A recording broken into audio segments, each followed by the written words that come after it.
Et voici maintenant un exemple très concret de l'entrée en force de la Chine dans cette économie européenne et en l'occurrence française. Pékin est en train d'acheter tous azimuts notre bois, le produit des forêts. Et le plus étonnant, c'est que la Chine importe la matière brute pour la transformer et la réexporter ensuite vers l'Europe. Laurence Decherf, Guillaume Beaufils. Ces arbres qu'on abat sont pour les Chinois. Ce matin, dans cette forêt du Tarn, ces exportateurs professionnels chargent 11 camions de bois pour leur plus gros client, la Chine.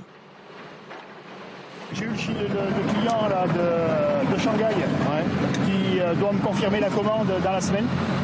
3000, les 3000. Les Chinois ont coupé tous leurs arbres. Une déforestation en masse qu'ils compensent aujourd'hui en replantant, mais il faudra du temps avant d'exploiter à nouveau.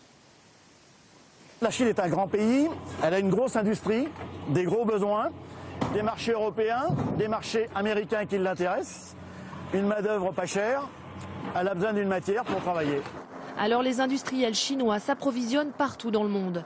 La richesse de la forêt française les attire. Avec 30% de notre territoire et des bois recherchés comme le chêne, c'est l'une des plus grandes forêts d'Europe. L'année dernière, 15% du chêne et 12% du hêtre ont été exportés vers la Chine, des exportations qui ont doublé en 4 ans. Mais cette année, ce sont plutôt les résineux, comme ces épicéas, que recherchent les Chinois. Direction le port de Fos-sur-Mer, où la cargaison d'aujourd'hui, c'est 350 mètres cubes de bois, sont embarqués pour la Chine. 40 jours de voyage et 15 000 kilomètres en mer. Là-bas, le bois est transformé notamment en parquet avant de revenir dans les magasins français. Malgré le surcoût des transports aller-retour, ce parquet est moins cher. Là, vous avez effectivement le parquet fabriqué en Chine avec des parements de bois français. Et là, vous avez le produit fabriqué en France. Donc, à chaque fois, ce sont des bois français. Oui, tout à fait. Du bois français dans les deux cas, mais le parquet de Chine est meilleur marché grâce au coût de la main-d'œuvre chinoise moins cher. Ça peut aller entre 25 voire jusqu'à 40% de différence. De moins, effectivement, par rapport à un produit fabriqué en France. Une concurrence qui affecte les industriels du bois.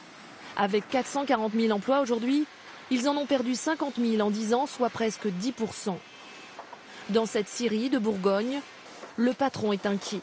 En 4 ans, le nombre de salariés a été divisé par 2. Le chiffre d'affaires a diminué de 40%.